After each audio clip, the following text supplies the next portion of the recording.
contrat de solution, c'est 44 partenaires qui se sont réunis pour mettre en œuvre des solutions pour l'agriculture, pour plusieurs productions, les grandes cultures, la viticulture, l'arboriculture et d'autres, et qui ont décidé d'amener des solutions. C'est-à-dire qu'on doit répondre à la triptyque du besoin de nos consommateurs qui ont besoin de produits de qualité, le besoin de nos concitoyens qui font preuve de beaucoup de demandes sur l'environnement et bien sûr répondre aux solutions techniques pour les agriculteurs que sont la maîtrise des adventices et bien sûr des maladies des céréales.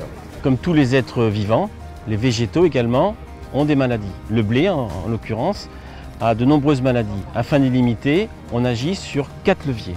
Le premier levier, c'est la résistance variétale. On a fait de la sélection depuis des centaines d'années.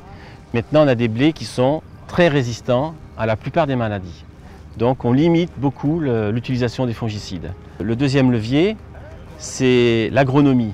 On sait très bien que de semer tard, on a moins de maladies. Le troisième levier, c'est les outils de la décision. Outils de la décision, on a des modèles de modélisation sur la culture, le champignon, associés à des postes météo qui permettent de regarder comment se développe l'ensemble de tout ça et de voir si la maladie doit être contenue ou pas. Donc, est-ce qu'on intervient ou est-ce qu'on n'intervient pas? Donc aujourd'hui, les modèles permettent de limiter le nombre de traitements. Le quatrième levier, c'est le biocontrôle. Donc nous avons des molécules naturelles qui sont utilisées, qui ont une efficacité donc, contre le développement des champignons. Elles sont utilisées sur les premiers traitements par exemple, et en l'occurrence ici, nous avons des efficacités qui sont complètement comparables avec du traitement conventionnel, donc des produits chimiques. Voici une parcelle d'orge qui a été semée début octobre cette année, qui a reçu la visite de nombreux ravageurs, essentiellement des pucerons. Et ces pucerons transmettent des virus et qui conduisent à une infection virale, donc c'est la jaunisse anisante de l'orge, qui porte bien son nom.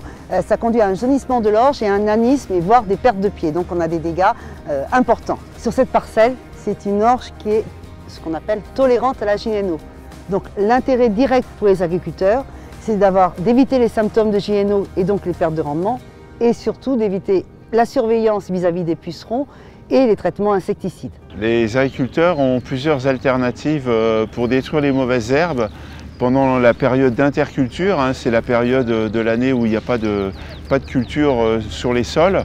Donc la plus utilisée actuellement et sans doute à l'avenir, c'est le travail du sol qui permet donc de déraciner l'ensemble des plantes.